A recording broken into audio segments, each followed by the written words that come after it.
Okay, can we just bow our heads before getting to the message tonight? Dear Heavenly Father, Lord, what a privilege, Lord, that you would use an unworthy person like me, Lord, to bring the message that you've placed on my heart, Lord. But, Lord, that is how you work.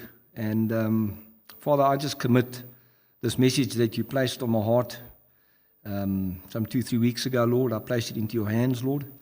And I pray, Lord, that anything that is of me would fall away, Lord, but anything that is of you, Lord, that would remain. And, Lord, that you would give the illumination, Lord, that you gave to me. Nothing new, but just a fresh illumination, Lord, of what I'm going to share tonight. So we thank you, Father, for all that you're doing in this church, and we pray this all in Jesus' name. Amen. Okay, so tonight I want to look at and discuss the purpose of the church. And I'll get to why I came up with the purpose of the church. But it's basically something that I read in the book of Timothy. And in that book, in the Bible, there was a commentary by Dr. David Jeremiah. And it gave me a wonderful perspective of the church. It's nothing new, so I'm not going to teach you something new about the church. But for me, it gave me something a little bit deeper when you think about it and really meditate on it. And it had quite a humbling impact on me. And I'm hoping that tonight as well, as you hear it, you would have a similar experience, that it will be humbling to you. I shared the same message with the leadership at the last leadership meeting. And given the opportunity, I thought tonight maybe it would be a good idea to share it to the wider church. So I do apologize to the leaders. You're getting version 2 again. But just as an aside, I mean, even in worship, God sometimes amazes me the way He just puts everything together. And this is just as an aside, as I said. The opportunity to share this message came in the week preceding last week Sunday. So last week Sunday, I knew I was preaching tonight. And on last week Sunday, I didn't obviously know what was going to be preached. Barry Funnell was here, for those of you that know. And he touched on the very same perspective that I received as I was going through 2 Timothy. And it was almost word for word. And I remember myself sitting there saying to myself, please don't go there, Barry, don't go there, because it's going to steal my message for tonight. And then on Sunday evening, Barry, in his service, you'll remember last Sunday evening, he also made reference to the church. And his last point, if you look on his notes that he handed out last week Sunday evening, and I'm going to read them to you. It says here, the church, and in capital, is the witness of the love of God to all the nations. It is His chosen instrument, and that's the church, that this love and truth are mediated to all the peoples of the earth. So this is through the church. And then in Barry's final line there, he said that Christ will build His church. So as Barry said this morning, on that particular Christ will build His church, just put a pin in it. I'll come back to it a bit later. The message tonight is going to be shorter than normal. It's not structured as normal, so I don't have a PowerPoint and I don't have points. So it's more of a discussion, just a sharing of my thoughts. And I'm going to ask you a question that you guys can come back to me on. And I was wondering earlier today, how could I extend it? So I thought maybe I could speak at 0.05. You know, on WhatsApp you can speak at 1, 1.5, and 2. But I thought, I'll put you to sleep.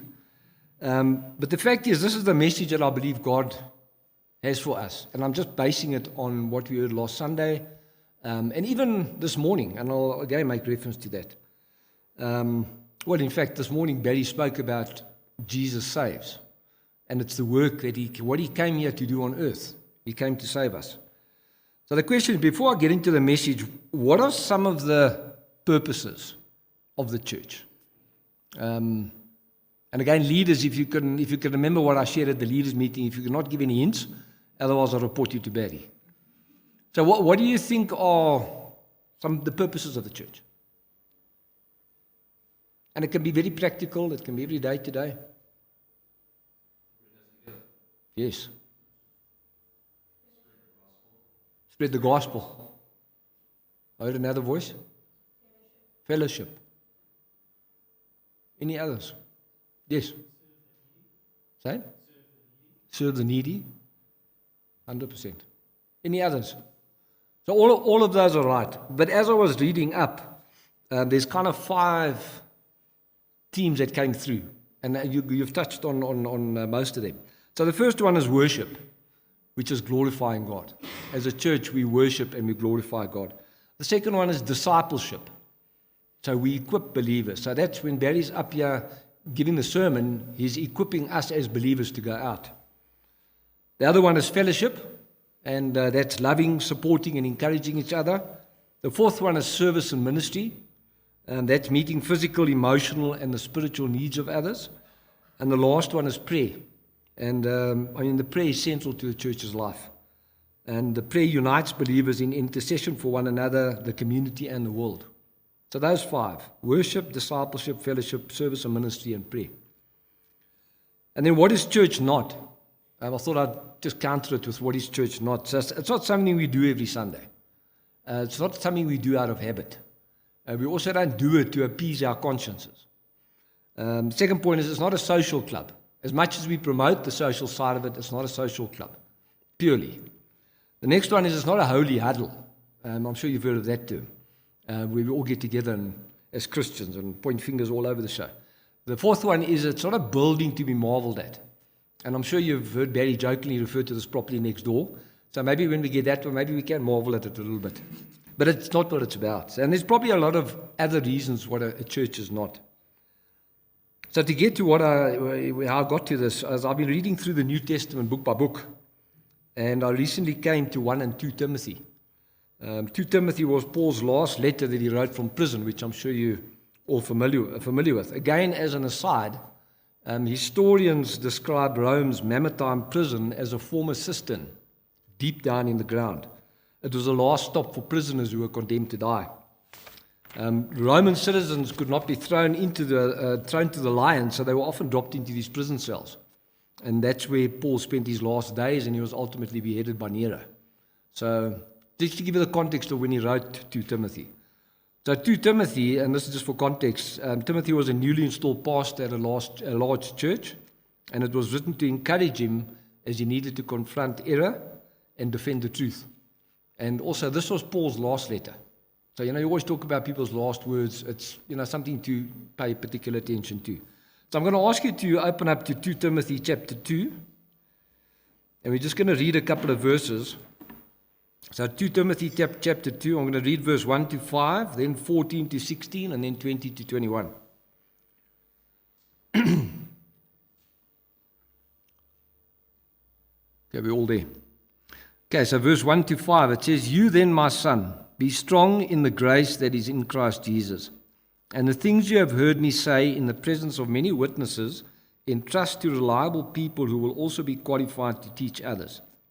Join with me in suffering like a good soldier of Christ Jesus. No one serving as a soldier gets entangled in civilian affairs and rather tries to please his commanding officer.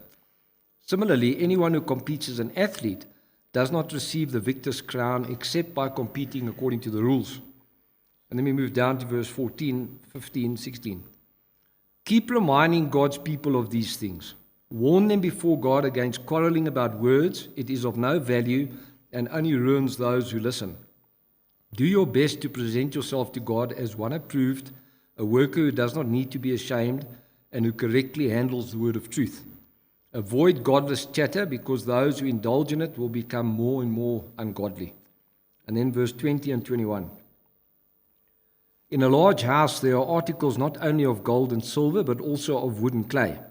Some are for special purposes and some for common use. Those who cleanse themselves from the latter will be instruments for special purposes, made holy, useful to the master, and prepared to do any good work." So that's as far as we'll read tonight. May God bless the reading of His word. So my focus is going to be on verse 2, and I'll just read it to you again. And it says, "And the things you have heard me say in the presence of many witnesses, entrust to reliable people who will also be qualified to teach others." So that's the key verse. And then this commentary that I referred to earlier by Dr. David Jeremiah, he called it the purpose of the church. Hence where I got the name of the message from. And I'm hoping that in sharing what he wrote there with you, will have the same impact on me. And I'm just hoping, as I said to the leaders, I hope you don't walk out here saying, well,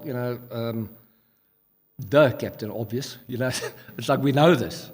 But I want you to think about it afterwards. Just meditate on what he said, because I really think it's profound. And I know Barry sometimes gets despondent when he shares something and he says, this is going to blow your minds, and then you get these like muted response. So I'm hoping that tonight you'll catch what I caught. So we know that the church is the body of Christ and he's the head. So that's the basic. The church is made up of many different parts, each of which is critical to the other. Whilst reading the commentary, I gained a perspective that I found quite amazing and, as I said, humbling as well. So David Jeremiah says, and this is not the perspective I got, but David Jeremiah says that the church is first and foremost an invisible spiritual reality. So I want to repeat that. The church is first of all, foremost, an invisible spiritual reality.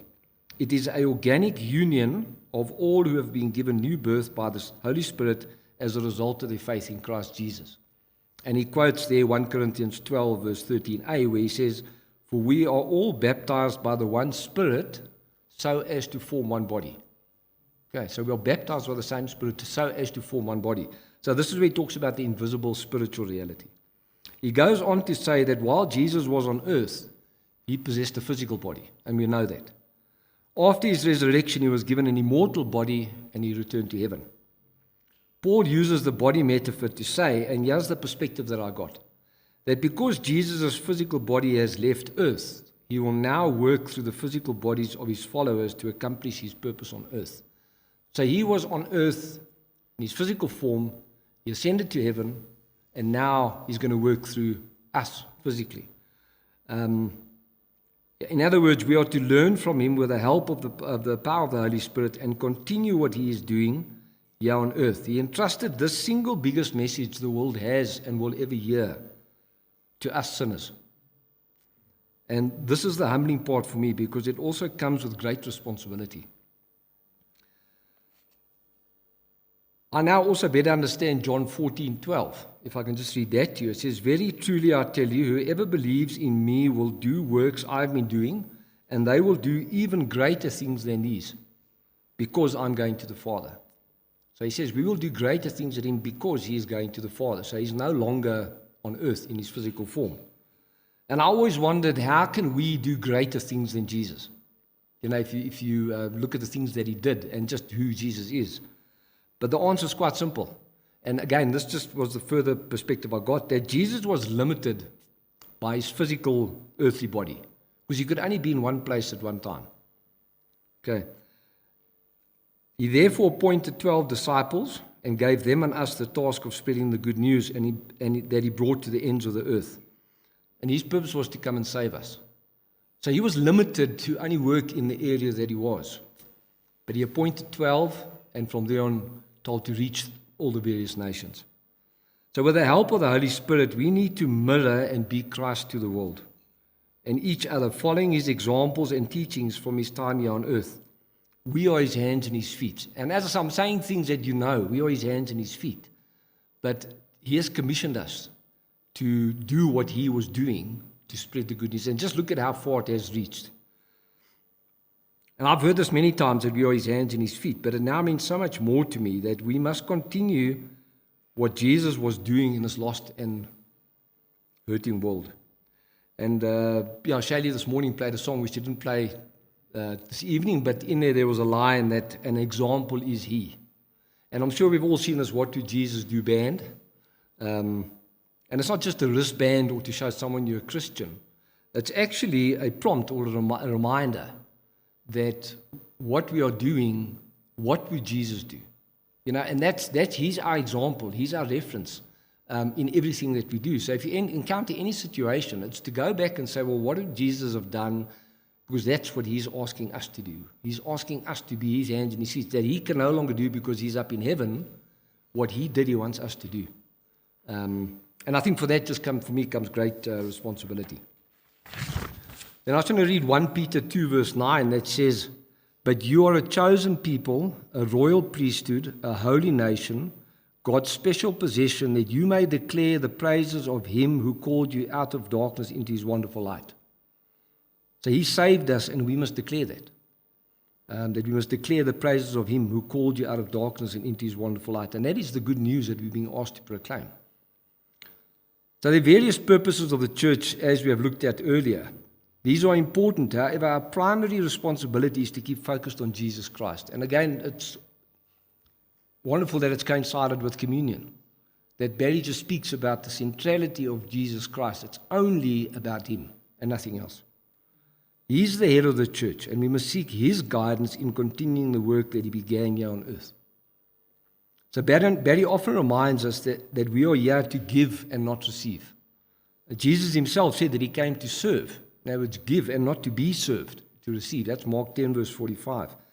So when you come to church or go out into the world, you have been and are being equipped to serve and not to receive. So when you come to church as well, it's not about receiving, it's about giving and building up the body of Christ. And then Barry also spoke about that Christ builds the church. So you are not here by accident. Every single one of you sitting here is not here by accident or by your own design. Christ builds his church. Each one of us has a role to play in the church. And if that hasn't been revealed to you yet, if you seek it, it will be revealed to you. And you can use that to build up the church. Oftentimes, I think the thing that we don't want to do in church is a thing that we need to do to allow us to reach, achieve our purpose, to get that sense of fulfillment and to get that sense of joy. And once you experience that joy of serving, you want to do more, and then you look for other ways to serve in the church. And I think that's amazing when you do that. And a lot of times you call for door stewards and then people are reluctant because, I'm not a friendly person. But it's amazing when you step forward, God just equips you and empowers you to do what he's prompting you to do it, so do it. Don't hesitate. And in that, you'll find tremendous joy. So as Barry said last Sunday, Jesus builds his church, not us. It is a huge privilege, but also an even larger responsibility that is placed on each of us. So there is a responsibility on us to continue the work that he began. But importantly, we can't be pushing our own points of view. So I think that unfortunately does happen in a lot of churches. People push their own views, their own agendas. We need the guidance and we need his guidance and wisdom in everything we do. And then subsequent to reading 1 Timothy, a day or two later, I got to the book of James. The book of James, 2 verses came to me as a warning to the body of Christ. So this is from James 3, verse 6 and 7. I'm going to read them. Verse 6 says, "The tongue also is a fire, a world of evil among the parts of the body. It corrupts the whole body, sets the whole course of one's," and I've added, "and the church's life, on fire, and is itself set on fire by hell." Talk about the tongue. So we need to be careful about what we say and what discussions we enter into and entertain, because they can be very damaging to the church. So it comes as a warning as well, to not be seeking your own way and to be united in Christ. And verse 17 says, "But the wisdom that comes from heaven is first of all pure, then peace-loving, considerate, submissive, full of mercy, good fruit, impartial, and sincere." So we should measure all our discussions against those standards and seek that wisdom in what you entertain in church, what is discussed, and not let something like that develop, because it is damaging to the body, and we have to protect that. So in conclusion, our eyes need to be refocused from what we do to why we do it and who we do it for. That we are here furthering what Christ began. And I hope it isn't obvious to you that, if you just sit and think about it, that he's entrusted it with us, the creator of the universe, with this vitally important message. He's entrusted to us. And you can see over the years how it's grown and spread. And that's quite amazing. So we remain blessed by the unity we enjoy at Waterfall Baptist Church. It's something since we've been in the church, and we've been in the church a number of years, it's the unity we've got here is really special. And even guest preachers that have come in often comment about the unity in our church.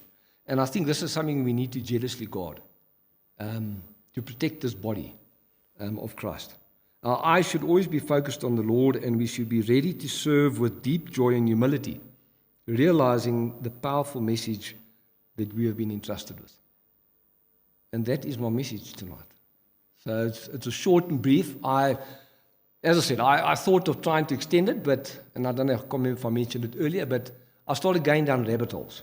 And I thought to myself, I'm actually detracting now, and I feel God just stopped me and said, no, go back to what the original message was.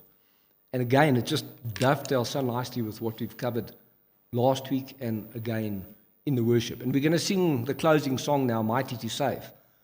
And even that one, everyone needs compassion. That's our call. And now we need to understand everyone out there needs compassion. They need a Savior. And we've got that good news with us. And all we have to do is just go and tell them what we have heard, what we have seen, and you draw them into the body of Christ. Okay, so let's just pray.